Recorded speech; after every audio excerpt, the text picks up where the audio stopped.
Hey, what's up, guys? Welcome back. Droid Life Show today, episode 242. It is Friday, September 25th. I'm your host, Kellen. With me, Tim. Tim, say hi. Hey everybody, what is up? Tim here. Thanks again for joining us. It is a rainy, hopefully no power outage kind of day here in Portland. Hopefully it's much nicer wherever you are. On the show, big stuff because, well, these are in the building. I think we both have one. Oh, there it is. Yeah. Yes, we both have one. And I noticed in the chat before we got going, it seems like a number of people actually have Galaxy Z Fold 2s.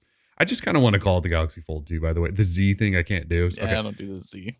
So the Galaxy Fold 2, it looks like some people in the chat dropped the $2,000. Well, hopefully you traded something in and reduced the price because $2,000 is just absurd. Anyway, we'll talk a lot about that because, you know, it's like the phone we've been waiting for all year, and we both have one, and we have plenty to share as we work towards a review and that sort of thing. It also happens to be the biggest Google leak week in a while. I mean, we know the Pixel 5 and 4a 5G are coming. We know that there was going to be a new Android TV device or Chromecast weird thing. We knew there was a new Nest speaker coming because Google already showed that. Well, all of those things have now leaked like on another level. We know everything about the Pixel 5 and 4a 5G outside of maybe the price on the 5. We got specs though, but in the Android TV box I was talking about, or Chromecast, it's called Chromecast with Google TV, and people are buying them at Walmart ahead of time. The Nest speaker is actually just called Nest Audio, which is such a weird name, but people are buying those at Walmart too. So those are out there. And remember, Google's supposed to announce this in a week. Anyway, we'll get into that. OnePlus announced a date for the 8T. And yes, they called it the OnePlus 8T. They've announced a couple of specs for it. We have a Galaxy S20 FE to talk about briefly. Kellen's watch, 30 seconds. We'll be back because we have an important one to talk about. And then, you know, Amazon announced a bunch of really weird stuff this week. Actually, one really weird thing. The rest of it, not weird, kind of cool. Maybe showing Google where they could improve some stuff potentially, especially with the Echo Show. Anyway, we have trivia as well. So trivia this week, the fine folks at iFixit have provided what I believe are some toolkits for 3 people. We're doing 3 questions this week. Yes, sir. So we're going to shorten it up just a little bit just because we have 3 prizes. So we have 3 essentials toolkits, which are, you know, they have the essential tools you'll need for kind of tearing apart your phone and fixing them up or doing whatever if you're into that sort of thing. So these kits are awesome. We've given them away in the past, and shout out to iFixit. Much appreciated. Yeah. So if you're new around here, we do trivia at the end of the show. We run through our topics and then we do trivia. And this, normally we do 5 questions. This week we're doing 3, but we'll give those prizes, iFixit toolkits, to 3 people. 3 questions, 3 winners. It's pretty easy. Nice. All you have to do is stick around and you can win free stuff. Yes. I like free stuff. Let's see. Tavares says, looks like Kellen picked up the counterfeit AirPods. I did indeed. These are the non-seized pair that who was it that the CBP, the Canadian Border Patrol or whatever? No, it's US's, I think. It's just US Border Patrol. They I don't think we've talked about that, but yes, OnePlus buds showed up and the New York Border Patrol. Oh, the Customs and Border Protection. Excuse me. They jacked a bunch of them. They seized them, I should say, and called them counterfeit AirPods. And dude, it was actually quite funny because, you know, we wrote up stories about it, and OnePlus, I guess their social media team had no idea this had happened. And at the time, like, wrote back and said, hey, those are ours, give those back. And then the CBP like doubled down a couple days later and was like, no, we know what these are, and they're definitely counterfeit AirPods. And everyone went, no, they're not. Those are OnePlus buds. You can buy them for $80. And they went, we don't care. We're seizing them. Like, they wouldn't admit the mistake. And then they said there was like, it violated an Apple trademark. I mean, it was whatever. It's kind of funny. It's also unfortunate. I like it. You know, I like we're living in crazy times. I mean, look at them though. Like, we can admit that they look like them, right? I mean, they may Oh yeah. not be them, but they look like them. They're a Come on. little they're a little bulkier and they have like this round thing. Yeah, I mean, but the thing is, they could seize these every single day at from Amazon sellers, right? Like Sure. how many $20 AirPod knockoff Bluetooth things are pushed through from China through Amazon every single day, and they seize OnePlus buds? Like, come on.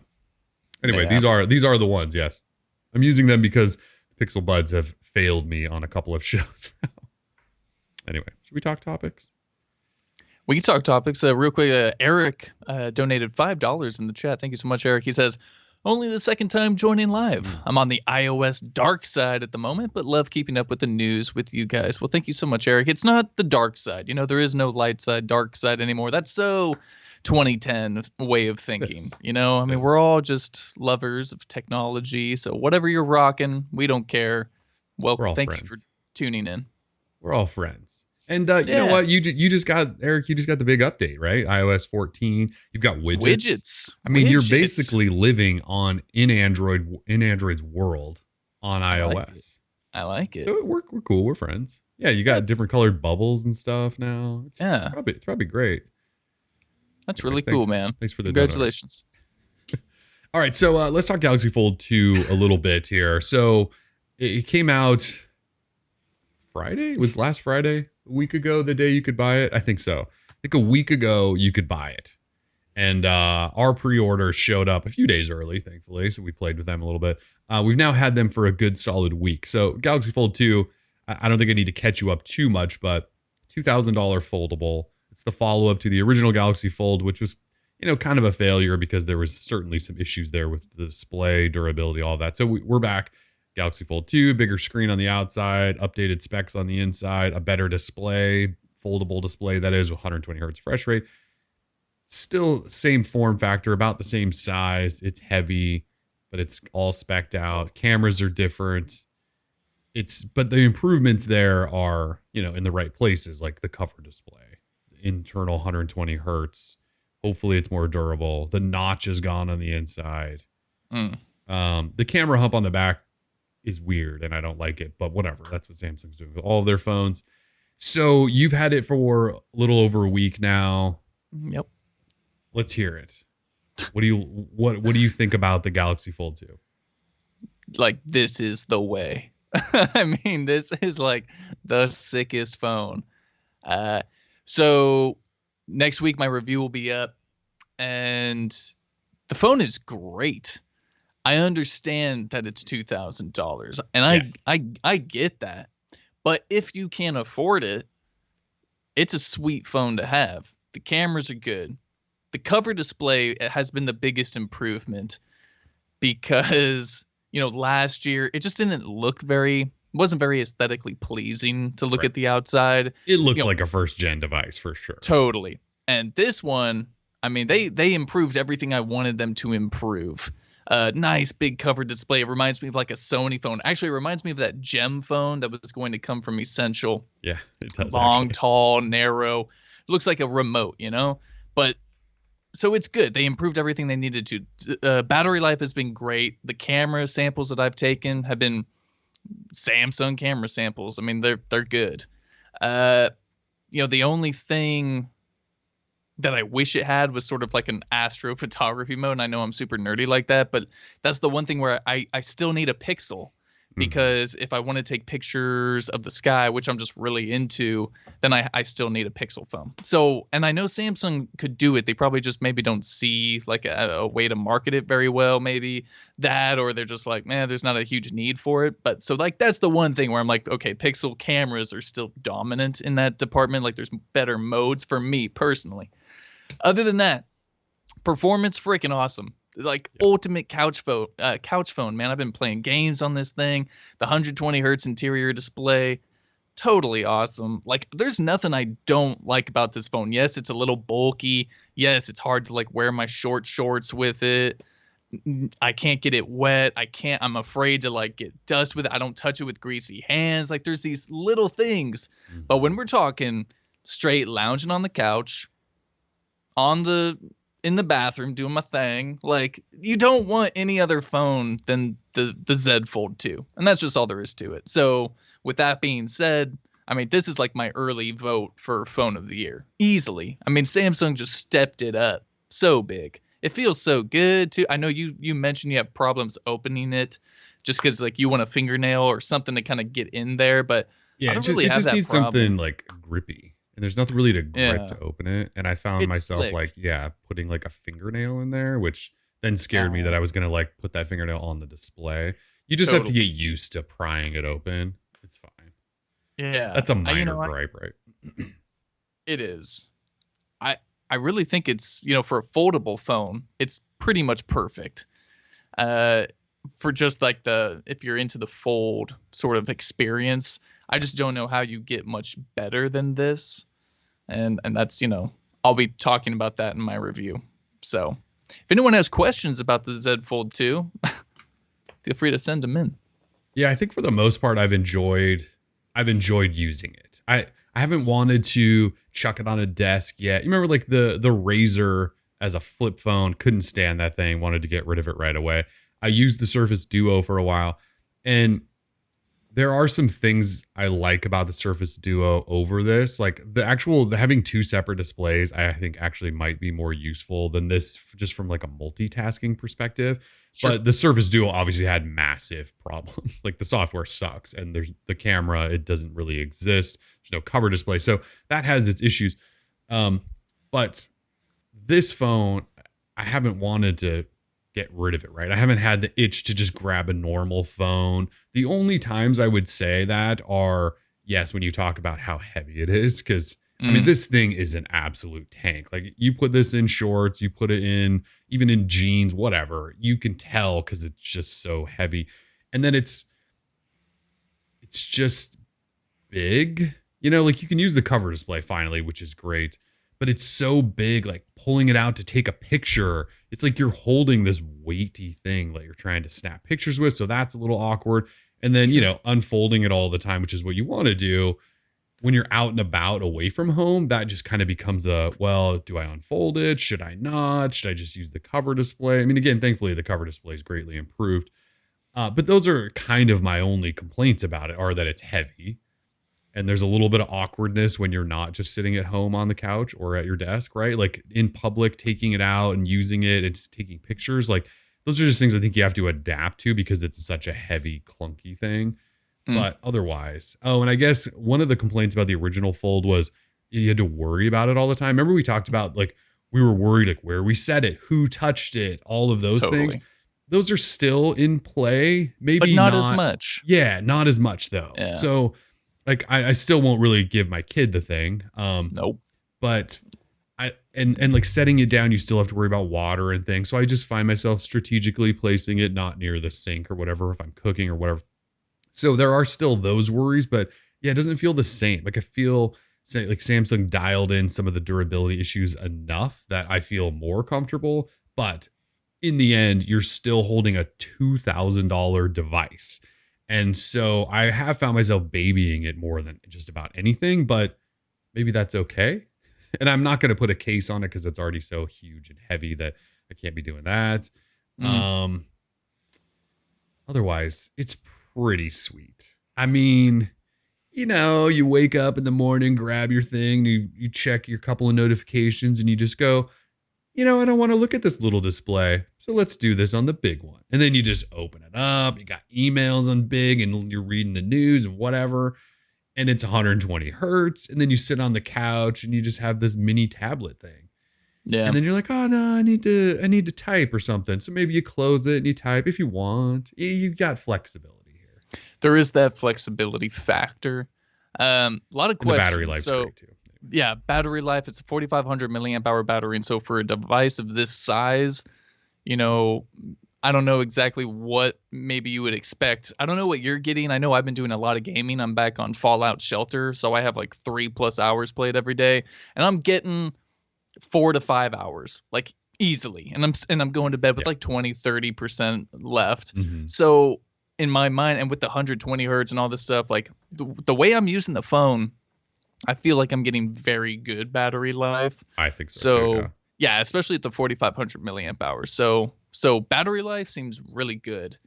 Yeah. Also, someone said early vote phone of the year. It's nearly October. Well, for October, we don't even have the Pixel phones yet, and AT. Sony still has their Mark II coming out of the Xperia 5. So there's other things that are coming. So October is sort of early for a phone of the year vote. Yeah, battery life for me has been about the same. I kind of been hammering on it because I'm at home still. There's lots going on, reading lots of news. I'm on there a lot watching videos now because when you have a mini tablet, like watching videos on it, you don't have to flip it landscape. It just kind of shows in a big enough way, which is kind of fun. But so yeah, I'm with you. Probably 4 to 5 hours screen on time. I'm going to bed with like the lowest I think has been 10-15%. I think that was a day where I watched a lot of video or put a video on for my kid or something. Most of the time Yeah, it's like 20%. I feel like I've hammered on the thing. So yeah, battery life totally. hasn't been an issue. Hassan is asking about the typing experience. So that's one of the awkward things on the device. So I've been using Yeah, Gboard. I It switched comes to. preloaded with Samsung keyboard, but like I just can't. So I download Gboard, and it's not really designed, I would say, for a device such as this. Like on the front display, it's really kind of cramped. And I use the swiping, like the gesture typing, which is okay. It's pretty darn good. It's not as bad as it was like on the Jelly phone, right? It's not that compact. However, on the large display, it's like almost too big, and I find myself really dragging across the screen. So there's no real good in between. I suppose if you go one-handed mode inside of Gboard on the large display, that's like a decent Mhm. in like in the middle type of sizing for it. So typing, little awkward. Like tapping is okay, like two finger, two See, and, thumb and I'm a typing. tapper, so yeah. Yeah, see, and I like swiping, so it's sort of like a personal thing, but Mhm. it's a little awkward. We had a couple other questions. Oh, does it feel like it's $2,000? I would say absolutely. I It mean, but does like, actually. but what does $2,000 feel like? I mean, it's heavy, right? And it's glass, it's slippery. This is weird. Kellen and I both decided that we wanted to put skins on the backside, and so And once my we review, and we don't put skins on anything. we don't do skins. We don't believe in that stuff. However, this phone is so slippery and such a fingerprint Yeah, look magnet at the back. that the skin feels like a good idea. So I It does. reached out to D Brand. I was like, yo, guy, send me some skins because once the review is up and we have all of our pretty pictures done, I'm going to slap a skin on this bad boy. And I think I'm going to love it That is because not unlike, sponsored, by the way. We have no no, it is affiliation with not. them whatsoever. No, of course not. Never. But unlike a case, which might add a bit of girth or bulkiness, a skin is going to protect that backside and cut rid of those fingerprints without adding any type of Yeah. size to it. So a skin seems like a good idea. Yeah. But it does kind of feel like $2,000 worth of phone, which is always going to sound awful and weird because Totally no terrible. one should ever probably pay $2,000 for a phone. But I guess No. what I'm comparing it to is, well, Samsung and some of these other companies are asking $1,200 for their high end phones. And I think we've grown accustomed to paying that for high end phones. And so then when you do this, where you almost have two phones in one or a mini tablet and phone in one, and it has all the specs and it's got top tier everything, you kind of go, and it folds. You go, I mean, I don't know. I don't want to say it's a $2,500 phone, but Mhm. 2000, you feel it kind of feels right in line with maybe what we should be paying, even though it still sucks to be paying $2,000 for it, if that makes sense. Totally. I mean, if this thing was $1,500, I would just be like, sell everything you got, get the Z Fold 2. Yeah. But at 2000, it's sort of a stretch. Yeah. Solved FYI says I've never bought anything other than a fridge that cost $2,000. He must have a really bad car. And then says there are $200 phones out there. Like, of course there are $200 phones. This just isn't what that's trying to do. Right. This is a foldable premium device, so it's going to cost more than $200. I don't have to sit here and try and sell the device. Like, and I'm not trying to. I'm just trying to tell you what my experience has been. This phone sells itself, right? I mean, it's a cool device, and clearly we have other people in the chat who have one and they seem to like it. I mean, the reviews from what I've seen are all the feedback so far has been really positive for the device, unlike the original, which kind of came in and had a real blunder. They held off releasing because the devices were just breaking left and right in reviewers' hands. So, I think Samsung really stepped it up on this one, and the fact that the cost didn't get any more expensive, Right. Like what, is 20 a bucks? testament to yeah. And also solved, I mean, your house, I don't know where you're living, dude, but $2,000 for a house, maybe if you're in Tennessee. Uh and I say that because their property taxes and income taxes are very low. That's why I say that. Not because Tennessee's, backwoods country or anything. I love that. I love Tennessee. Uh there was something else. How's the weight really? I don't have like the It's heavy. It's heavy, It's man. so heavy. I mean, you It's hold this thing and you notice it. The thing is, there's when it's folded, I swear it feels heavier when it's folded. It's probably because when you unfold it, like the weight distribution, it makes it not feel like when it's like this, it feels like the weight feels proper because yes. it's It's like a distributed tablet. widely. But when you Yeah. fold it, it just feels like a little tank. When it's It's a folded, little I swear it feels heavier. And it's just kind of an awkward size when it's folded. So I mean, you'll notice it if you're used to. I picked up a Pixel 4 XL yesterday and went, "This thing is so light," because I'm just so used to this little tank here, Yeah, so the Note 20 Ultra weighs 208 grams, which is pretty and heavy. that's pretty heavy, and the Z Fold 2, 282 grams. Okay, yeah, that's pretty So, heavy. I mean, that's solid. Yeah. Clinton says, luckily, no one in Tennessee has interwebs. Yeah, they won't have to hear me talking nonsense. But no, I love Richard Tennessee. said, It's not one. how's the 720p narrow front screen?" So you'll Mhm. notice the resolution. That doesn't bug me. And I have mine set up to only have a few shortcuts. I sort of use it even unlocked as if it's a cover display where I just don't really want to do much. But the refresh rate, because it is 60, going from 120 inside out to the 60 is one area that I hope they improve next year, because it does get a little jittery. And look, I just don't use it for much because it's such a weird, stretched out, skinny thing. But I use it sometimes to type messages, sometimes just to quickly check notifications. And you can do everything you want, which is what's so great. But yeah, I mean, Mhm. do you find yourself using the front display very often? When Mostly you just I'm flip it open, right? when I'm out and about, say when I'm at the store, I'm gonna pay for things with Samsung Pay. Shout out Yeah. Samsung Pay. It's all about that front display. Like when I'm Yeah. out of the house, I don't think I ever open it up. Like when I need to take a picture of something, I use the outer display and all that Yeah. because I really almost don't want to take a chance. Right. Because I don't know what's outside. Well, and that's one of So the differences with this model is you can just kind of rely on the front, whereas the other yeah, one had such a weird small display. exactly. I mean, SBL says I can't tell it's a the sweet difference phone. between the 120 and 60. You're crazy, really? I can totally see it. If you're on the inside display and then you close and you just scroll on something, it Yeah. just looks jittery. I feel like it's pretty noticeable, but I mean, but it's still not bad, right? I mean, it's it's fine. It does what it needs to do.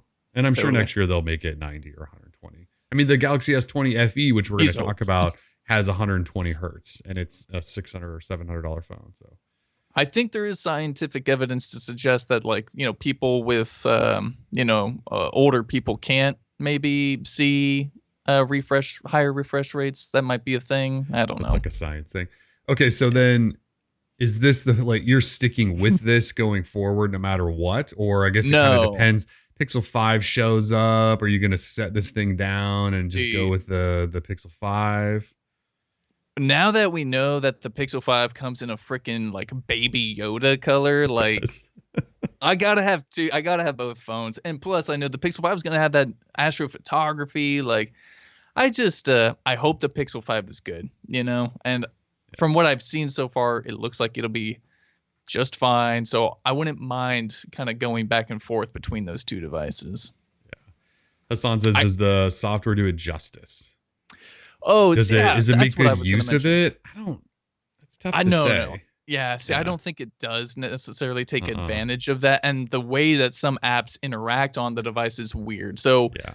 Instagram, maybe I can just show you real quick. Instagram does a thing where it blocks off half of the, or not half, but it gives you these edges.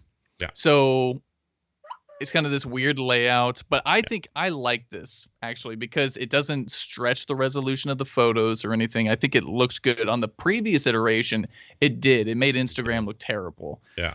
Twitter, on the other hand, is Stretches. I think god awful because it's stretched out the entire width of the display. And Kellen hasn't seemed to like mind it, but I really don't care for it. I think it's clunky. They need to Uh, give us like a, maybe there is, but they need to give us a way to scale individual apps or something. Exactly, and so I was looking for that, and there is, like there's a zoom or, like, a screen zoom for certain things, but that it messes with Gboard, so don't do it. Oh, It makes it totally unusable. okay. So, there needs to be more work with the software. Uh-huh. However, someone mentioned that they were going to choose between this and a dual screen LG V60. Like, I mean, if you care anything about updates, if you care anything about like a software experience and you have the money to burn, like don't do the V60, man. Like I don't do wouldn't it. either. Don't do it. But I think the software, I don't really know that Samsung's done much to really highlight it. The only thing they No. ever really talk about is that you can run multi-window up to 3 windows. Like I don't know who the hell does that. It's Number not even one. that good. Like No, you can. The one use case I found, well, because for number one, the screen's not big enough to really cram 2 apps and have the viewing experience be good, because it basically makes 2 cover displays side by side. So then you have this really skinny experience in apps, which isn't good either. So I don't think they've actually done anything cool with the software to make it take advantage of the wider screen. What you're just getting though is a mini tablet. So you have the phone screen on the outside, and then you have this mini tablet. So rather than them doing a bunch of stuff to take advantage of it, which I'm not sure what they would do, you kind of don't, at least I don't really look at it as them needing to. I just want the mini tablet experience where I just have bigger screen on the inside, if that makes sense. mhm. Because the multi-window stuff, like you can set up shortcuts where it'll launch 2 apps just like you could on Surface Duo. But yeah, it just, you just get 2 skinny panels. And so I don't know. They do have some apps that they need to work out issues with, like Tim said, with Instagram. I have a couple, like I opened a couple other apps today, and they were the same thing with the side panels. And I don't like that look, but it also is probably okay that it's not stretching everything like Twitter does. So did they take advantage of the screen? Not really with any special software, but I guess I'm not worried about that because I just wanted a bigger screen on the inside is really all I care. So, Yeah, clearly we have a lot to say. So if you have more questions, feel free to send them in. Until then, such an interesting device. Yeah. yeah, be on the lookout for our review. It's going to be up next week, early next week. Yeah, we've been using the phone for a week, so I'm about ready to hit it hard. The review. Yeah. We'll have some more videos and stuff too. So anyways, yeah, shoot us questions if you guys have them. Should we talk all the Google leaks? Let's do it, man. All right. So Google has an event on September 30th. You guys know that. It's going to be streamed and they're going to announce hardware. It's their fall hardware event. We know we're getting Pixel 5, Pixel 4a 5G because they already told us that. We know we're getting a new Nest speaker because they already showed that. And then there's obviously been these rumors of this Chromecast with Google TV device. This week it's all basically been outed, which kind of makes September 30th a little less fun. But this is how it works with every single Google hardware event. We know everything beforehand because they send stuff to retailers and retailers are clumsy with the info and they post it earlier. They preload stuff and everyone finds it. And so then it's all out there. So we have Pixel 5. It will come in black. And as Tim mentioned earlier, a baby Yoda green. And so we've seen the device. We know exactly what it looks like front and back. It looks like a Pixel 4a with an extra camera and what will be a 90 hertz display. The 4a 5G is going to come in black, possibly white as well. Same thing, just slightly bigger display, only 60 hertz. and we know that'll be $500. The Pixel 5, we think could be anywhere from 630 to 700. The pricing we've seen in Europe is 630 euros.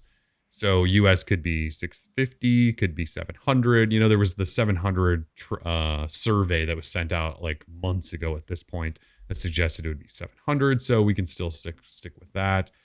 As far as specs go, I mean, we know them all. They both have 765 processors, 6-inch and 6.2-inch displays. The Pixel 5 will have 8 gig RAMs. That's like a top RAM mark for Google, right? 8 gig RAM. That's huge. 6 gig RAM in the 4A 5G. They each have 128 gig storage, 4,000 milliamp hour battery in the Pixel 5, which is big for Google. That should actually excite everyone, is that the battery. The Pixel 5 have wireless charging and 18-watt fast charging. The dual camera setup, though, thankfully, this year is a normal 12 megapixel with a wide angle, whereas last year, remember, they gave us the telephoto on the Pixel 4, and we all said, huh? They have 5G, no Wi-Fi 6, which is kind of weird, but I guess that's maybe keeping the price down. And the Pixel 5 should be aluminum. The Pixel 4a 5G is a plastic phone, no shocker there. They both have stereo speakers and fingerprint readers on the back. I mean, the specs are not exciting. But no, the price and probably the Baby Yoda. Yeah, the price is what is going to sell everyone. You know, $500 for the 4A 5G, probably a good price there. You get an upgrade in processor over the 4A. You get a slightly bigger display. But still not 90 hertz, still 60 hertz. Still right? 60 hertz. You do have a headphone don't buy jack. That phone. Yeah, I don't know really why you would go with the 4A 5G unless your budget really just stops at 500. But look at the Pixel 5 between 600 and 700 bucks is just going to be a pretty good buy. Although we'll talk about the Galaxy S20 FE in a little bit, and it kind of puts it to shame. So that's and then the 8T we know is coming probably at a good price, and its specs will probably put the Pixel 5 to shame. So the price sounds okay, but I think we're going to look at those other phones and everyone's going to criticize the hell out of the Pixel 5, which is probably fair, but it seems like it could be a good deal. I mean, I wasn't even feeling this phone until yesterday when I saw that green color, because I'm such a freaking Mandalorian fanboy for some odd reason. Don't ask me why. I'm just really like drawn to cute things. So yeah, I mean, the phone, you know, it's nothing. I don't think it's anything special. I think it's Google trying to figure out what their niche is going to be, because clearly like premium high end phones ain't it. They had such a hit with the 3A, and then the 4A was even like sort of a departure from that. Like, it's just not even like a good phone. So it's a good phone. It's just not for you and I. Everyone else loves it. You and I are just like, whatever. I just, you know, I get it. I just feel like they could have done, especially with Nord coming. When the US gets when OnePlus launches the US version of Nord or something like the Nord, I don't see why anyone would get a 4A or a 4A 5G or even the 5, really, because I mean, even if you just import with the Nord, like if you want to do something like that, it's like a better phone, man. Well, you're getting a bunch more. You're getting a lot more for that lower end, for that money. Yeah, you're just not getting the nicer display, but you have a better camera. It's I'm totally fine saying the 4A is like not a good phone. I mean, just because OnePlus kind of destroyed it, and I think it's okay to say that. Yeah, the only thing I would say is, since the Nord has certainly had hardware issues, they're still working on software. The camera obviously is complete buns. So. Well, also let's talk about Google real quick. Someone said, Malik says the problem with Google is the only reason they failed at the premium space is because of themselves. They wanted to price premium but take head scratching shortcuts. So it's not even like these shortcuts. Yeah, the 4XL, let's just use the Pixel 4 as the example. So 6 gig RAM for like a phone that started at what, $899? And then it was this Project Sully nonsense, like this tech that was totally worthless. I don't know if they ever really had a plan for it. It was cool when they showed it off in like On a 2015 or watch. whatever Yeah. on a watch or like a smart speaker, right? You don't actually have to touch anything. You just do Yeah. it Not in a for the phone. phone. It just doesn't work, man. And No, it not only does doesn't. it not work, they never proved to anyone that it worked. They never proved that it was going to be like a cool feature that you needed to have. Like, yeah, face match, like it worked. It unlocked your phone quickly. But in terms of usability or features or integrating that into apps, like it just never came to fruition. So totally And worthless. it's And now dead. it's Yeah. gone. Yeah. So Google, yeah, they screwed themselves a little bit. And yeah, the pricing for that, like we don't know how much a solely radar chip cost to put in a phone, but that phone was just way too expensive and it had a outdated processor. And that's the problem every time with these Google phones, which is why I'm okay with the 765G. Not a bad chip at all. Every time Google launches their flagship, comes in the later part of the year, and then a month later, Qualcomm announces their next processor, and then another month later, Samsung releases a phone with that processor. So Google is just always a little bit behind, I feel like, and we've written We've about talked this about it a before. lot. Yeah. So yeah, they like need to change their timeline. Like it needs to be flipped. Well, they We need to did get this that year a little premium bit. They phone have this weird timeline, right? Like the 4A, because obviously it was COVID. COVID, but then Yeah. they like now they're doing the 4A, which was obviously delayed, but then there's this 4A 5G and the 5, and I actually think they were going to launch them separately. Like I think the 4A I think was going to launch in May. And I think the 4A 5G was probably going to be like August.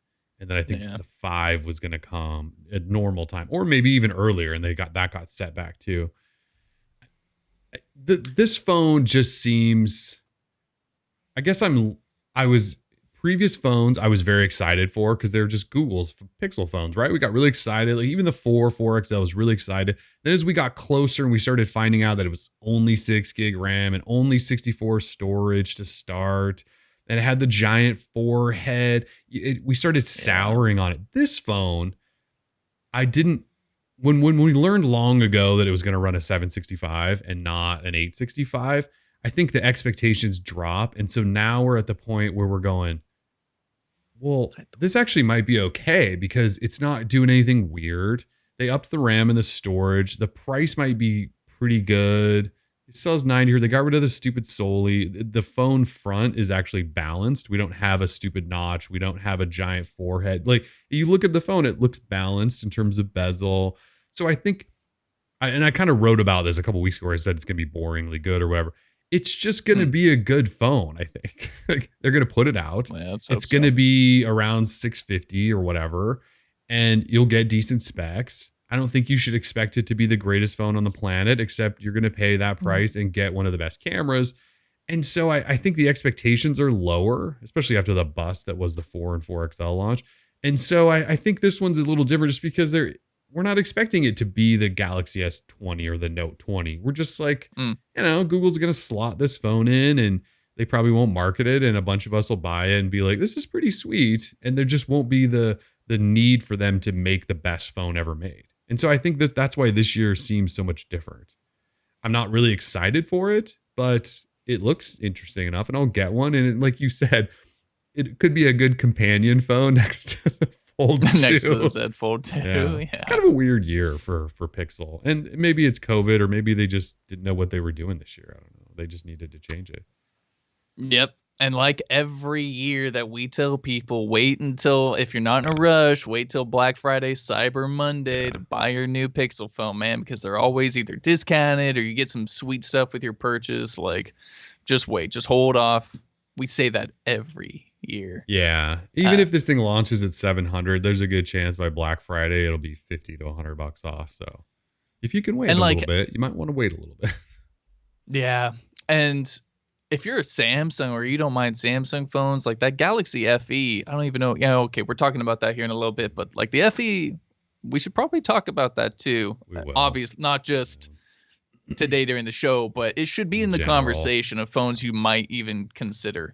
And to quickly throw in with that Pixel 5 or just Pixel phones in general, like you do get the software support. So I don't want to, it's not just about the specs, right? Like I still love Google software and the updates and all that. You know what I mean? That's just like one of the draws to their devices. So my dad, He's been running I think a OnePlus 6 or 6T for almost 2 years now, and he's having all sorts of issues with it on Verizon. And trying to help him, I was looking up like text messaging OnePlus 6 Verizon, and everyone in the world who tries to run that phone on Verizon has text messaging issues and all sorts of crap. So he finally is just frustrated. He was like, I need a new phone. This thing's like 2 years old. And I went, all right, Pops, what should you get? He doesn't want to spend $1,000. So I was like, you know what? The Pixel 4a is probably great for you. It's only 350.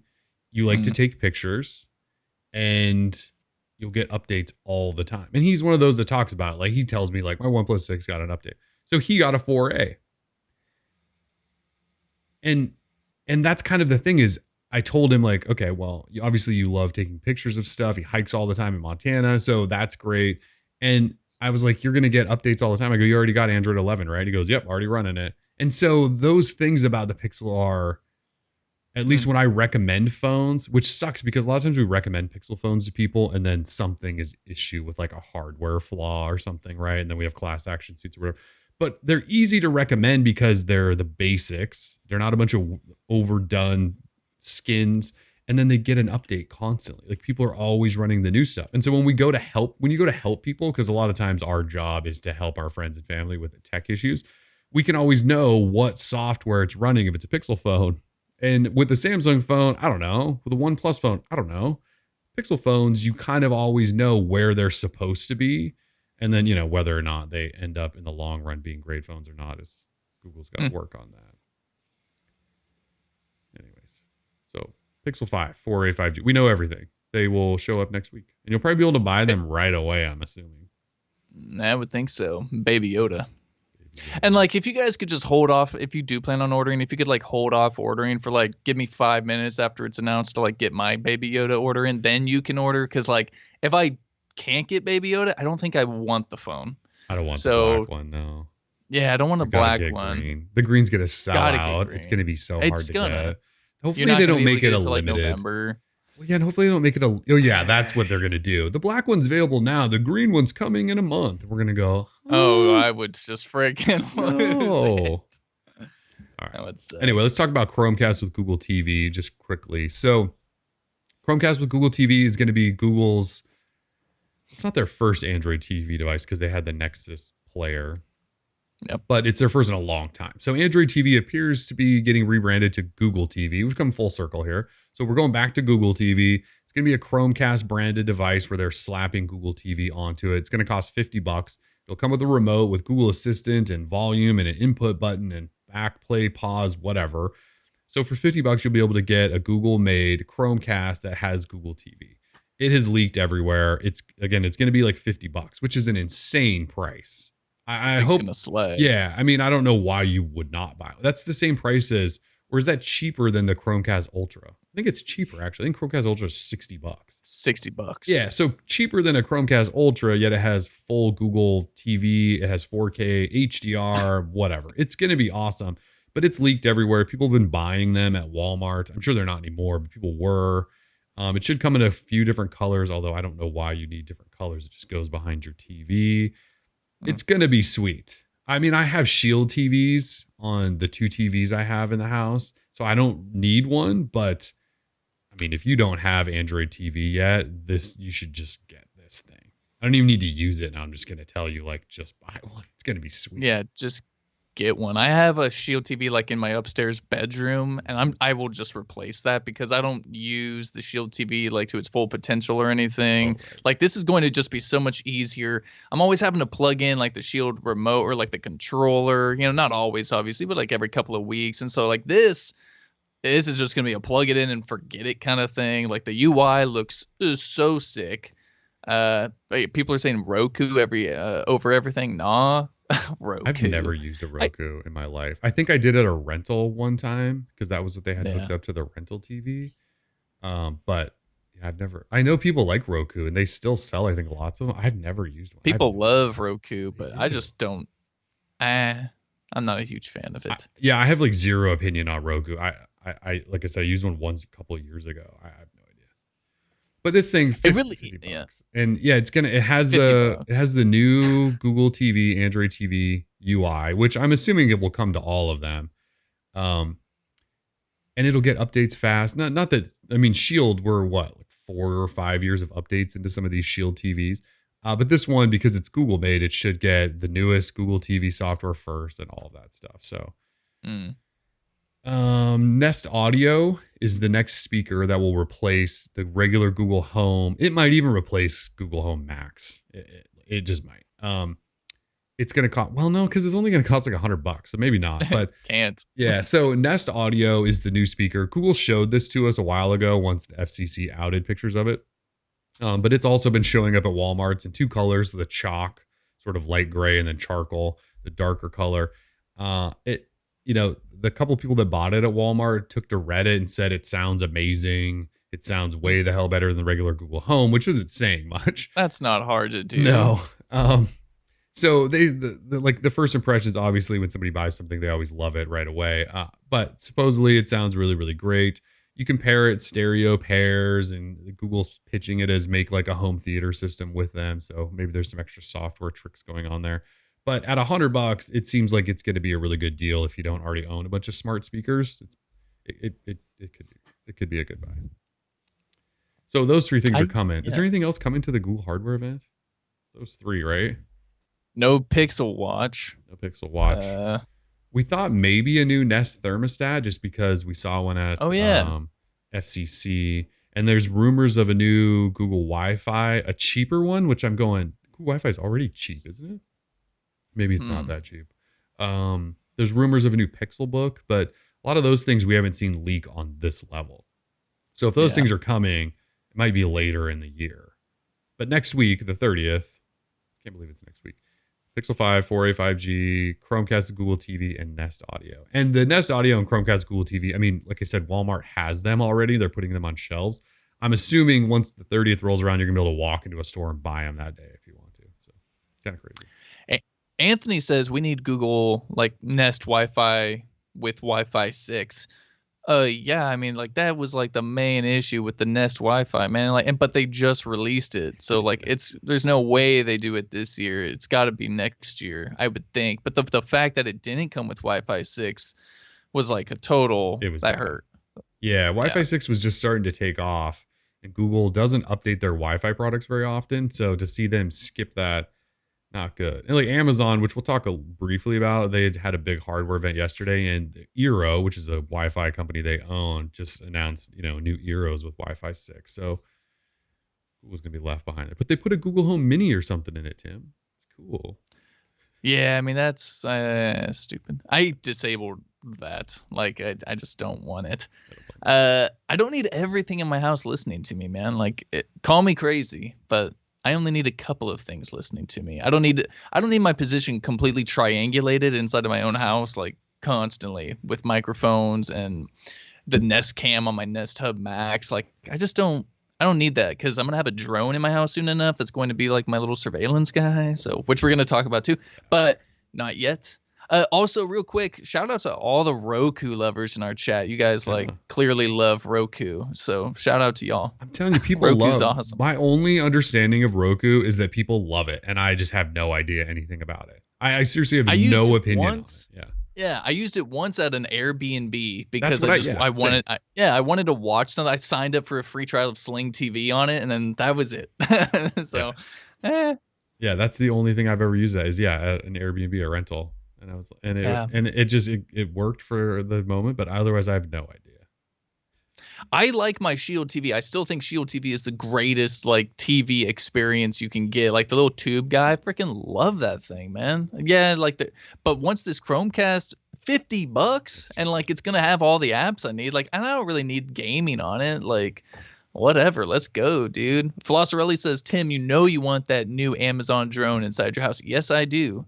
Like, I actually do. If that thing can go upstairs or like via an update, maybe, because they did not show it off like in their little promo video. We'll talk about this later. We're going to talk about all of Amazon's new stuff. Yeah. So anyway, that's Google stuff. We can move on from Google. We'll talk OnePlus 8T briefly. So OnePlus announced the 8T date of October 14th. So they already called it the OnePlus 8T. That is the name of it. In the announcement for that, they didn't suggest it's the 8T family or line. They just said the 8T. So we don't think there's an 8T Pro. And there hasn't been a leak of an 8T Pro. All we've had is AT leaks. We've seen renders now of it. We pretty much know what it looks like. And then OnePlus has started doing that tease thing that they do all the time when their new phone's coming because it's free publicity, which is smart.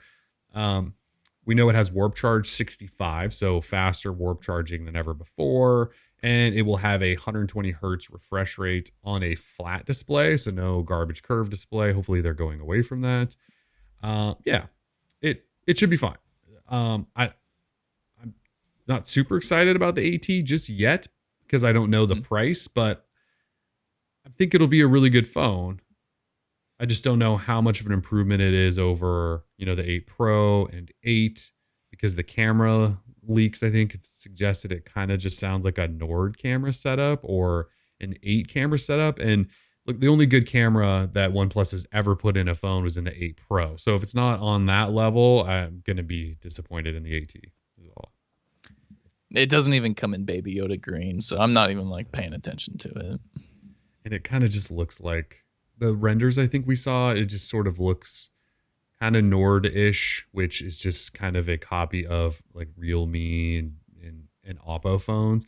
I wish OnePlus, I know that they're really weird about this whole BBK branding thing and these sub-brands. Yeah. I just wish they would still have their own identity.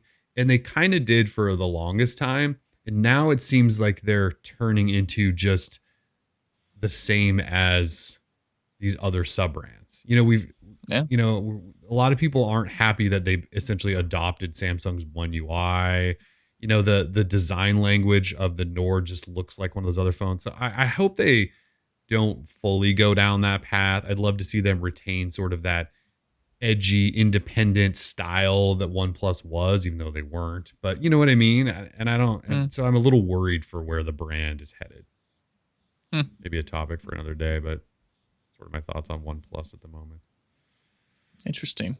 Galaxy S20 FE Fan Edition. Yeah, baby. So Samsung had an event this week. I think Tim and I both forgot. And they announced the Galaxy S20 FE, the Fan Edition, which also had leaked heavily leading up to this. But the phone, it's not an A series. It's not anything else other than an S20 family member. I don't understand the Fan Edition name, but they could have called it the S20s or something. I don't know. I'm glad they didn't call it light because that's like the worst thing you can ever do to a phone brand is put a light on the end of it. So Fan Edition still sounds cheap to me. So I wish they would have gone something else because this phone has actually a lot going for it. It's a $700 phone. It comes out in early October. Comes in 6 colors. They're all pretty fun. There's probably the funnest colors we've seen in a range from Samsung in a while. And there's a red one. Yeah, there's a red one. There's a weird brownish goldish. There's a light green. There's a light purple or violet. Anyway, so you've got a 6.5 inch flat full HD display. It's AMOLED with 120 hertz refresh rate. That's awesome. So flat, no curves, 120 hertz. Snapdragon 865. So not the 865 Plus, but whatever. The 865 Plus is just a barely overclocked 865. So 6 gig RAM, triple rear camera, which will probably be good enough. 4,500 milliamp hour battery, which is large. NFC, MST in there. IP68. Does it have stereo speakers or anything? I think so. It does. Surround sound, I think. Yes. Anyway, does it have a headphone jack? Probably not, right? Don't think so. Okay. So it's a large-ish phone, but I mean, $700. So earlier I mentioned, Pixel 5 was interesting when we knew what the price was around, and then Samsung releases this thing, and you go, well, if this is the same price as the Pixel 5, you certainly, other than the 6 gig RAM, you're probably getting a lot more for your money. 120 hertz. 120 hertz. I mean, I guess you don't get quite the software support that Google provides, but it's not like Samsung's gotten a lot better. Samsung's gotten a lot better. Oh, it's plastic. It's going to have actual like fast charging because Google's fast charging is the slowest of all fast charging. I swear what it's not is even that? 18 watt. They say it's No, 18 it's watt. not, dude. It is so slow. You plug in a Pixel 4 XL, it takes 2.5 hours to charge the damn thing. I swear. So slow. From 90%. Like Yeah. it's so It is ridiculous. ridiculous. You get Samsung Pay on this thing, which obviously. So someone was earlier asking about the differences. The main difference is the other S20 family has ultrasonic fingerprint readers. This has optical. They're all IP68. This has a solid battery, 4,500 milliamp hours, same as the S20 Plus. The S20, the small guy, 4,000 milliamp hour battery.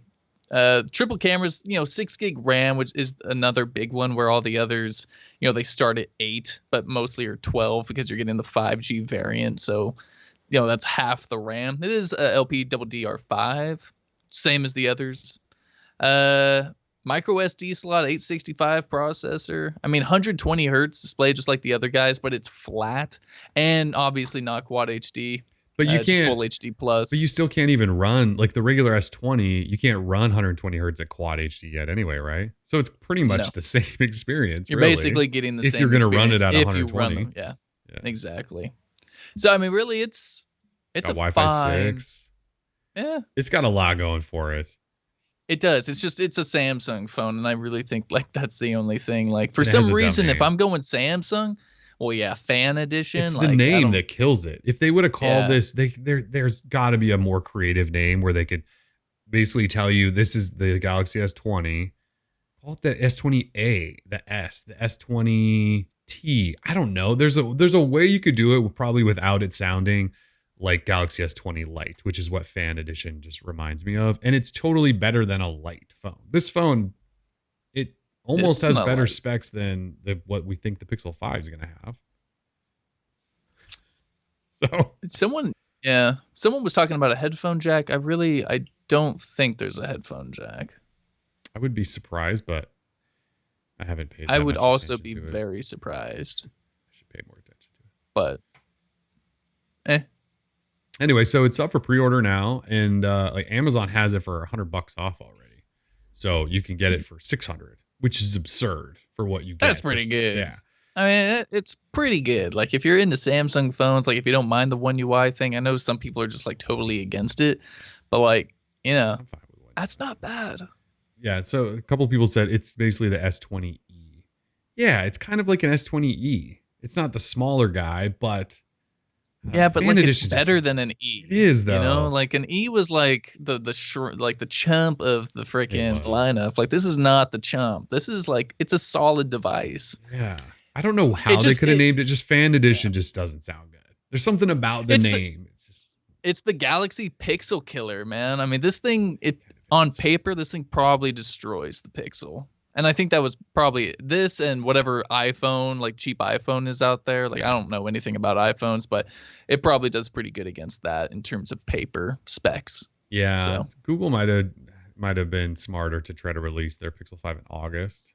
Just drop it on us and be like, here it is, $650, and everyone would have gone, sweet. And then they would have been ahead of like this, the FE, new iPhones, whatever.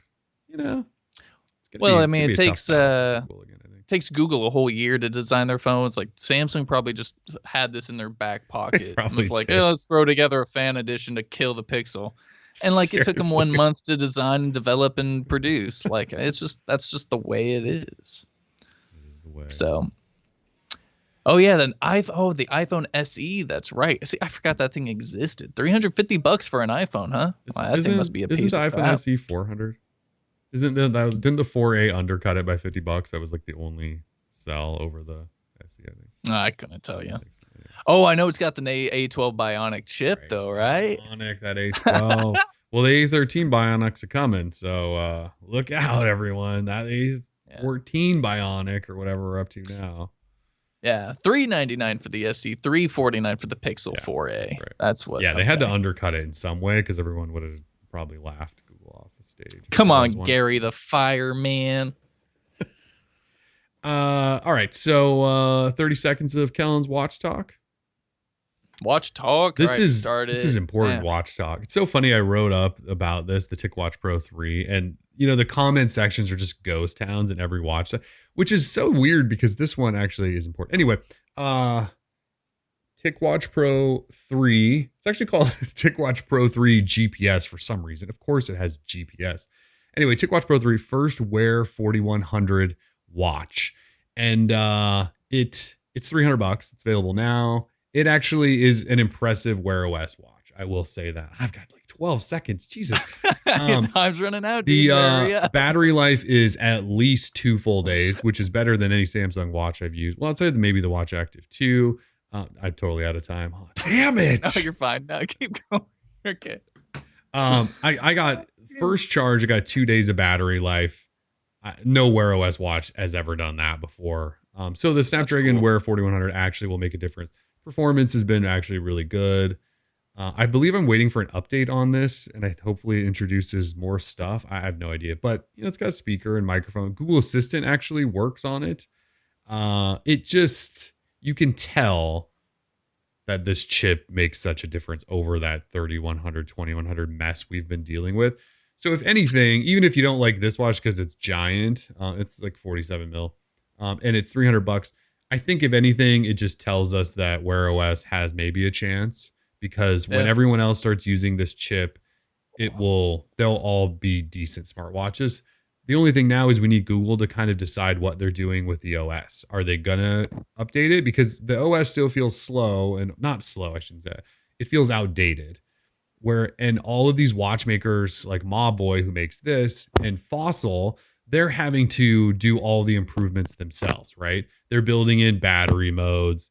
They're building in all these health features because Google refuses to. So anyways, this one's out. If you're buying a Wear OS watch, I wouldn't say run out and buy this if you've been waiting for them, because there's more coming. Like Fossil Gen 6 will probably be here, but really good sign of where Wear OS could go, is assuming Google, starts caring.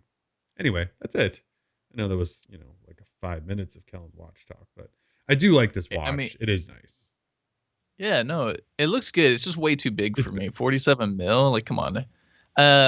Eric says, if the chip makes such a difference, why is Google not on the front lines? Yeah, like we've been saying this for a long time. It's not Google carrying the torch for Wear OS. It's always been Qualcomm or these other companies that are like actually putting in the work. It seems like, I'm sure they're in development with Google. I'm sure all of that is, talking to each other, but like Google's not the one making the big announcements for Wear OS, and that really kind of pisses me off. It's really bad. French. It's really bad, actually. Yeah. When the 4100 was announced, actually, it goes back even further.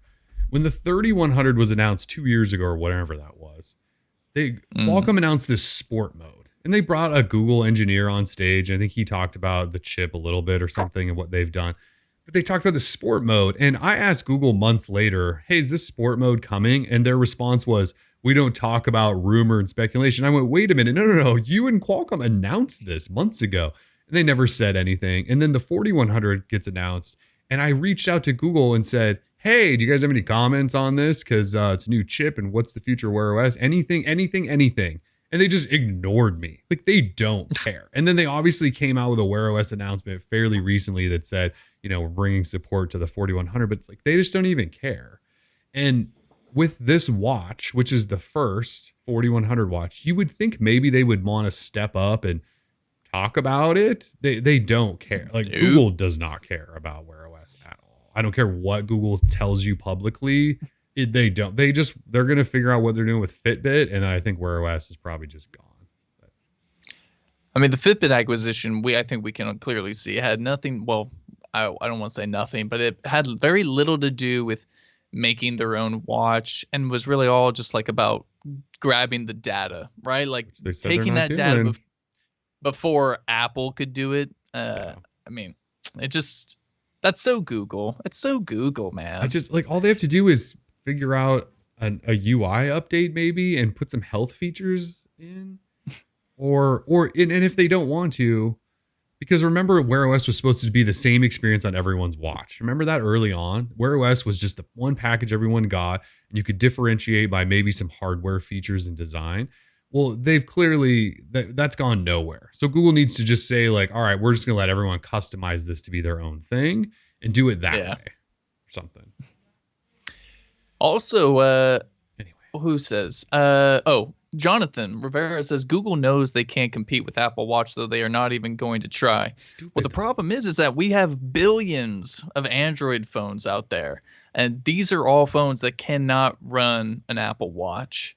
So the fact is that there is a market out there, for a device that isn't a Garmin, that isn't a Fitbit. Well, it technically could be a Fitbit now, but a Wear OS device. I mean, there is room for a Wear OS device. Something happened, and it was after the first generation of the Moto 360. Like, that watch kicked ass.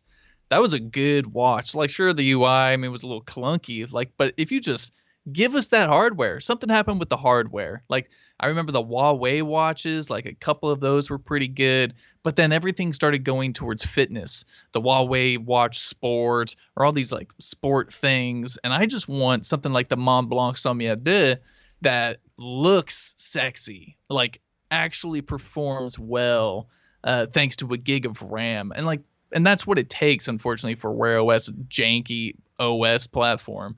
You have to have a 1 gig RAM at minimum. I just got one of these Fade Light diesel things. It's got 512 of RAM. It's like such a mess. It's like $330 too. It's awful. And it's like $400, I thought, right? Awful, I don't even know. It's terrible. So I don't know. Wear OS devices really just kind of like trigger me. They should. Trigger warning. I think this is a sign that Wear OS could be good. We just need Google. And I don't know if Google is ever going to. It's promising. Up, so, yeah. It's promising. So that's good. Andy dropped $2 and said, "You guys should have a drink." I actually really want a drink right now. It's been one of those mornings. Yeah. It's only 11 o'clock here in Portland. Not that has ever stopped your boy in the past, but it's just that kind of week, man. It's just that kind of week. Yeah, it is. Cold Confession just dropped $2 as well. Says for Tim to repurchase. Wait, what? Cutout. I think he's talking about my Trump cutout. Oh, did he? Is that gone? He's not back there anymore. No, it's somewhere. It's literally somewhere. I just I redid The Office and I think I misplaced him. Misplaced a giant ass cardboard cutout. Well, he folds, right? So I folded him up and set him somewhere, but he's around. I don't have to repurchase him. I have him somewhere. But then also like things being, not that we're going to get political whatsoever, but things got like kind of weird with him. Like it's not really funny anymore. Like he's no, he kind of symbolizes like hate, and I'm not like big into hate. So, I don't know. Not to get political. No big deal. I'm with you on that. Anyway. Very polarizing. Yes. In the worst possible ways. Julian says, "What's your preferred drink, Kellen?" Oh, are we still talking about drinking at 11 in the morning? Oh yeah. I'm a beer drinker. I mean, I'll dabble in red wine and whiskey, but it's mostly beer. Yeah.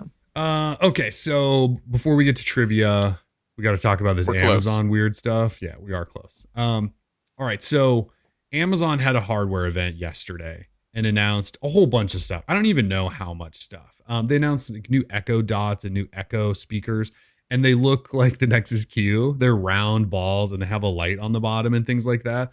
And so they made new speaker. I don't have any Alexa products in my house, so I don't know if their stuff's good or not. It's Amazon Alexa stuff is kind of like Roku for me. I just don't know anything about it anymore, and I should probably pay more attention. But my house is just filled with Google's Assistant stuff that I have no idea. Anyway, a couple of cool things. They announced new Echo Shows, which are the display versions, kind of like a home hub, and they're cool because, well, the resolution on the screen I think is nice, but the thing swivels. Like, it has a camera and it'll recognize your face and all that, I believe, but it swivels. So it can follow you around the kitchen or whatever as you're moving, I think. And then also, I believe you can dial into it sort of over Wi-Fi, right? And use it as a security camera and like pan around your house as a security camera. Those things are cool. I wish Google would do that with Macs, with Nest Hub Max, make it so it swivels so you can check things out, because you can use those as indoor security cameras. But when they're pointed up at the ceiling, I don't know that is worth it. Anyway, so the new Echo Show looks cool. I don't really care about the rest of the Echoes. Although they made some Echo Dots for kids that look pretty cute. They have like animal prints on them and stuff, I think. Yeah, that's dumb. They also announced their own game streaming service that I think is just an exact copy of Stadia, although it actually has a UI that looks way ahead of Stadia. But their controller just looks like an exact copy almost of Stadia's. It's called Luna. It's $6 a month. How much is Stadia? $10 a month? Something like that. Yeah, $10. So Luna is $6 a month, and of course there's Twitch integration. They'll have 4K someday. I don't know if these games. You're a gamer. Are these game streaming things popular? Like, is anyone using GeForce Nope. Now? Is anyone using Stadia? Is anyone going to use Luna? Like, no one uses these, do they? So there is a big distinction, right? And so just to clarify, so GeForce Now, they don't sell games. They host the games that you own already via a third-party store like Steam, and you just stream the games from their computers to your computer. So Luna and Stadia and xCloud from Xbox, these are all where they sell you games, and they host them on their servers, and you own them via their service. But now Luna is also different, where it's more like a subscription where you pay a month and then you get access to various games. So, which is kind of what Stadia has almost become, right? They just keep adding free games to anyone. They keep adding free games, but no one cares. No one is playing Stadia. There's got to be such a small community on there, and it's really kind of sad. Yeah. And not like in a funny way. Like, I actually feel bad. Yeah. So, no, it's not popular. No, I don't get it. But Amazon, if anyone could maybe figure it out, it could be them, right? Because it integrates nicely with Twitch. So you've got, say you've got a Twitcher. What do they call a streamer on Twitch? A Twitcher? Twitch streamer? Just a Twitch streamer.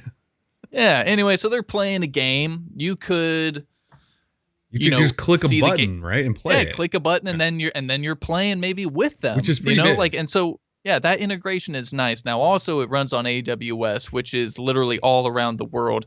That's one thing, like NVIDIA. I think all these companies, they use Amazon Web Services. So you should have some pretty darn good connections, right? Like, it should be good. So if people were worried about that, like the actual technical aspect of it, it should be fine, man. AWS slays. I think depending there's a on reason the why game library, everyone uses it. Yeah.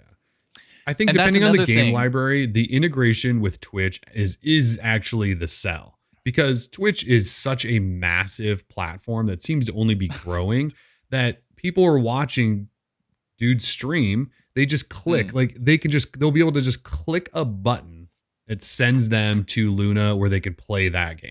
That seems really big. And I know Stadia kind of does that, right? With YouTube. It doesn't Stadia kind of do that? I'm pretty sure Stadia does that. Like, if somebody's playing a game, like, you'll be able to click a button and launch into Stadia. Oh, that's a thing too, right? So through YouTube they allow for that, but that's the thing. Like, I don't see anyone doing that because no one does it. No one uses it. Well, and part of that is it depends on the games, right? Because the games that people are streaming probably aren't on Stadia. Let's just say that. So exactly, like you aren't seeing Dr. Disrespect or Shroud or any of these big guys. Wings of Redemption. None of these guys are playing Stadia, because they're not getting paid enough to do it. So, and these guys, I mean, they command quite a bit of coin. So another thing, I forget what I was going to say. It doesn't really matter. Yeah, it's just another game streaming service. Channels, right? So subscriptions, the way that this could be better. So say in the future, there's going to say like an Ubisoft, like a developer channel you can subscribe to for say $10, $15 a month, and you get access to their entire library of games. So for example, instead of having to pay $60+ for the new Far Cry 6, I could just subscribe to it and then get Far Cry 6. I could get all the Assassin's Creeds.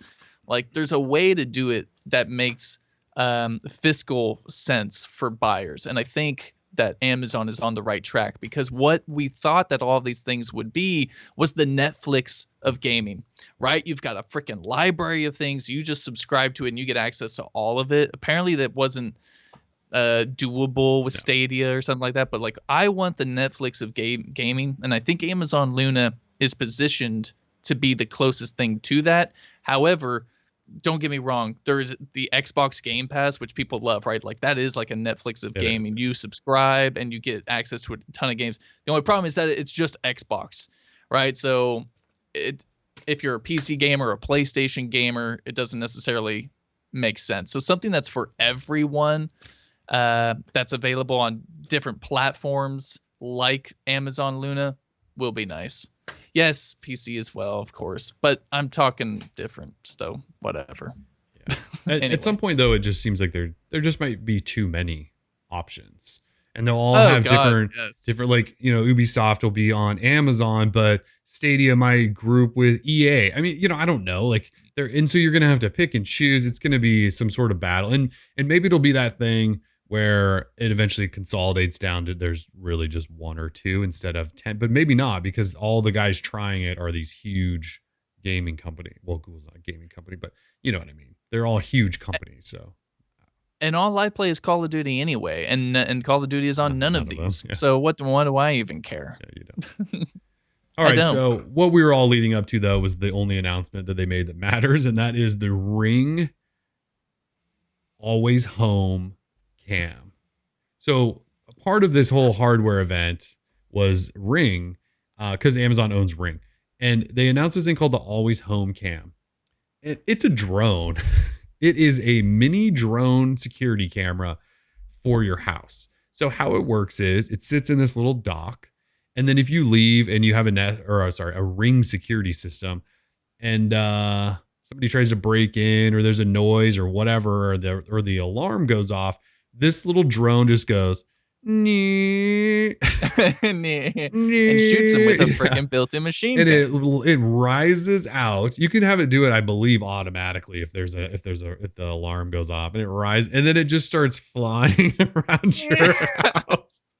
It just Fly flies to the Valkyrie style. Yeah, and it'll Oh go to man. maybe where you have your your alarm, Sensors. your alarm sensors and stuff. It'll fly to those rooms, and you set predetermined paths. Like, you can't just manually fly the thing around your house, as far as I know.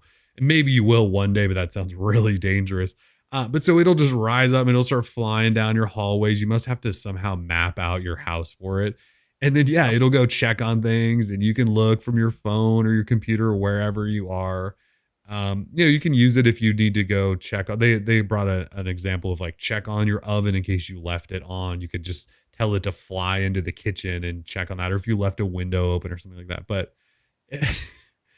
it's like this craziest, wildest, scariest thing all at once, and so cool that somebody, and look, I don't like Ring. I think they are not a good company, but Terrible. yes, Yeah. but this is just one of those ideas that's so wild and silly that you just can't help but laugh at, and also kind of want, just because you want to have a mini camera drone that flies around. I showed this to my son, and he was like, Dad, I want to buy one of those. And I was like, well, we're not Yeah. going to, and you can't right now. It's not coming out till next year. He's like, no, I want the mini drone camera in our house. And I was like, yeah, I know you do, but it just looks so cool. So, I think it looks absolutely sick. Like, I think it was The Verge that posted up, like, we have questions about this camera. And it's like, yeah, there are a lot of questions, like, or how will my dogs react to it? Does it go upstairs?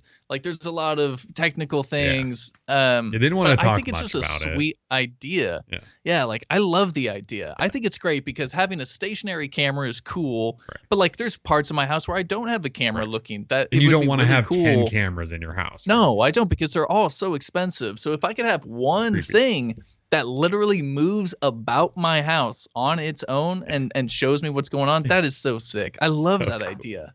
If the price is, good It's enough, 250 and bucks. They announced the price. Yeah. 250 bucks. yeah, that's not bad. But do I have to pay for, like, Ring's freaking subscription service for video and all that nonsense? I mean, there's probably 'Cause I levels to already have that, Nest. but yeah. So probably not. I just need Google and Nest to hurry up and make their own drone then. But I know that's probably not going to happen. Well, see, and that's one of those things that Amazon, every time Amazon announces their 15 million new hardware devices each year around this time, they kind of show you how Google just refuses to change. And a part of that, I think, is Nest and maybe the culture at Nest. Like, Nest went for years where they had a thermostat and some smoke alarms, and then they bought Dropcam and then just never made anything else. And everyone went, Google, you bought these guys, you've had them for 2 years, you've never made anything new. And now they've started adding some outdoor cameras and stuff, but everyone's making wire-free battery-powered cameras, and now these Echo Shows have swivel things, and now there's a freaking drone camera. So Amazon and all the companies they work, Eero has Wi-Fi 6. So Amazon has all these companies just like Google does, except Amazon seemed to at least try to innovate, Whereas Google just kind of does the bare minimum. It kind of goes back to the Pixel phones, right? Pixel phones sometimes are the bare minimum. It doesn't seem like they've tried to innovate or do anything that different. Their hardware at home, their Nest stuff feels very much like that as well. I mean, like Amazon, it was weird. They didn't live stream this event. It was only streamed to some press. And so they didn't even make a big deal out of it, which is very weird because this stuff, I'm assuming people would have liked to see as it was unveiled. But anyway, this thing was just cool. It kind of like won the day yesterday.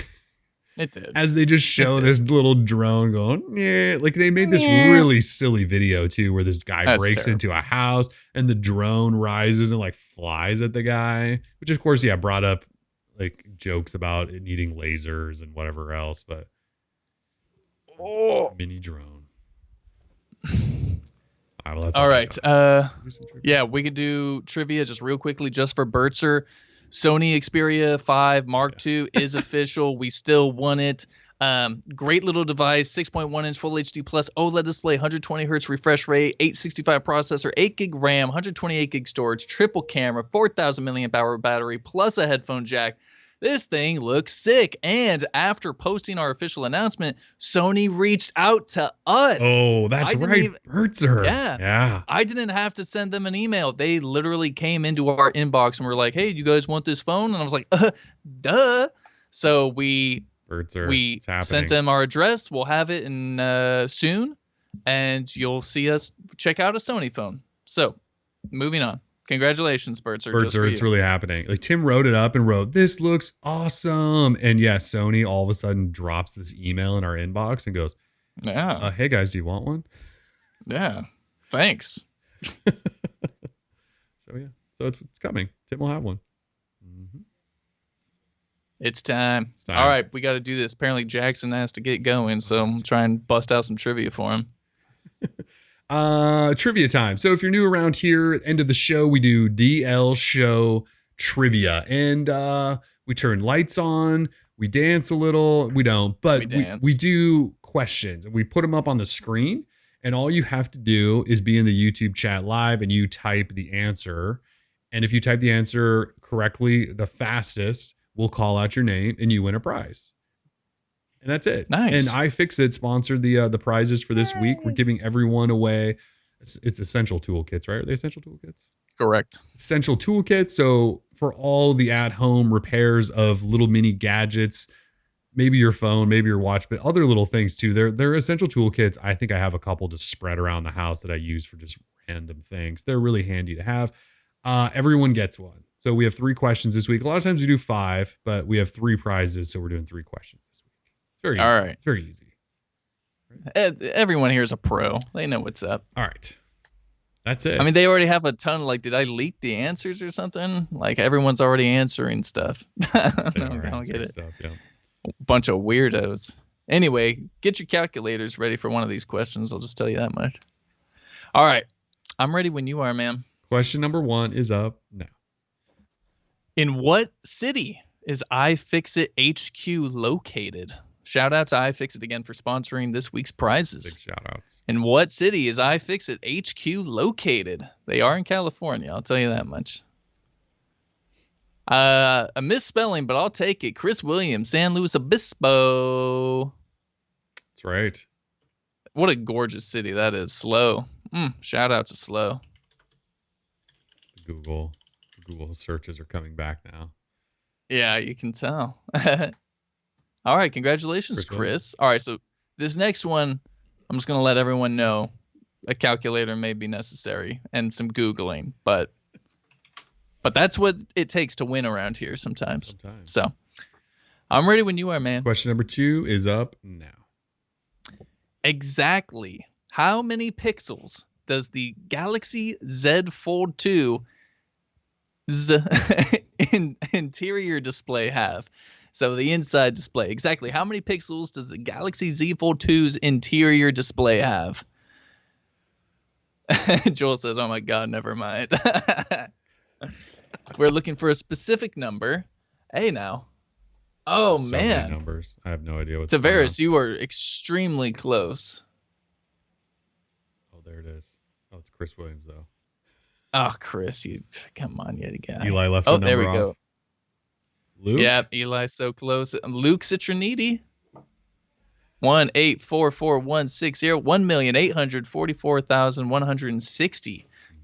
I'm seeing Luke. Congratulations. Yeah. Eli, you just left off the 0, but you were right there. Sorry, Eli. Tough. But obviously we can't go typo on this one. Not this one specific. Luke, congratulations. Luke Citroniti. Love that name. Citroniti. Where's that from? Where's that from? I'm not going to get canceled for asking that, am I? No, you're not. What is that? All right. Luke Citroniti. Where's that from? Cool. I can never spell it right when I go to put it in the thing. Tennis. Oh, man. You're never going to live the Tennessee slander down. It's fine. Yeah, Zachary, by internal display, I mean, the foldy out display, the one that's on the inside. I figured that was the best way to describe it. Anyway, Luke Citroniti, congratulations, man. All right, I'm ready for question number 3. Right, question 3 is up now. What was the internal code name for the glorious ceramic OnePlus X? Again, what was the internal code name for the OnePlus X? Chris Williams knows everything. Did he just know that, or have we done this one before? No, I don't think so. I don't think so either. Maybe we've done something similar. Julian Coronado with the correct answer of Onyx. Julian Coronado, Onyx. Shout out to Julian. I know he joined us a little late, but that's okay. You can still be a winner. Eric, you were right behind Julian, by the way. I know you're probably going, right I'm on the screen first. You're on our screen. You're just right behind it. It was like a split second right behind him. And Syscast 7, you were also right there. Jonathan Barnhart right there. You guys were all really close, but on our screen, Julian was right there. Yeah, and bonus points. Onyx was a color option for the device, not just the code name. So, congratulations, Julian. So we've got Chris Williams, Luke Citroniti, and Julian Coronado winners. I'm going to place my email in the chat. Just go ahead, email me. We'll send me your address, and I'll get your prizes shipped out. Congrats, everyone. iFixit prizes. All right, Jackson. I don't know if Jackson's already left, but he didn't win, so he can leave now. He already dipped. All right, cool. Yeah, normally we do 5, but we had 3 prizes this week, so we went with 3. Shout out again to iFixit. Thank you very much. Tennessee Tim. I like Tennessee Tim. And also, I don't know if anyone noticed, but I'm rocking OG Droid Life hoodie ice cream sandwich. That is super OG. That thing is so sick. I found it in a bag of clothes I was going to donate, and thankfully I looked inside and was like, oh, hell no. I mean, it fits a little tighter than it used to, but that's okay. I don't care. Yeah. Joel says, give the hoodie away next week. Well, hey, if you're double XL or triple XL, let us know. We'll hook you up. We got some extras. Yeah, I was telling Tim before the show started, I found I was cleaning out a closet in my office the other day, and I found a box of old shirts, like the old, like original, I think, Droid Life logo. There might even be an ice cream sandwich t-shirt. There's some old stuff. They're all really, really weird size though. Like I feel like there's an extra small up to like a double XL. So, I mean, I would say I was going to say, like, you email me if you're interested in possibly one, but I don't know what I've got. Scott R, shoot me Scott R, shoot me an email because you said you want that size. I believe I've got a couple of those. They're old school. Yeah, see, Bircher's like mediums. I don't think there's any mediums or larges or smalls. I think it's like extra small, good sizes, and XL or double. So I've got some stuff though. But yeah, if you triple XL possibly, if you possibly need one of those sizes, those bigger sizes, send me an email. I'll dig in the box because I got to get rid of it. I don't know what else to do with it. Anyway, yeah, they're old school though. We also sell these with the new logo. That's true. We do sell some sweet probably swag. Right below the YouTube you're watching right now. Pick yourself up a nice shirt, hoodie. They're soft, man. I'll tell you what. Yeah. But yeah, if you guys might want a bigger size tee or something like that, just shoot me an email. Well, Eric, excuse me, popular sizes, small through large, excuse me. I'm canceled. You are canceled. Tennessee canceled you today. Sizes. Oh, Jesus. Canceled by sizes. And the population of extra small and extra large and up, I'm just straight canceled. Sarah Washington with the $5 donation says, can't catch the show live today. Well, it's okay. You're a little late. Hoping the Pixel 5 is good so I can finally ditch the 2XL. Hey, man. Probably be a nice pickup. Yeah. Fingers crossed. Probably be a nice pickup coming from a 2XL. Sarah, sorry you can't catch the show. We'll miss you. Good to see you, Sarah.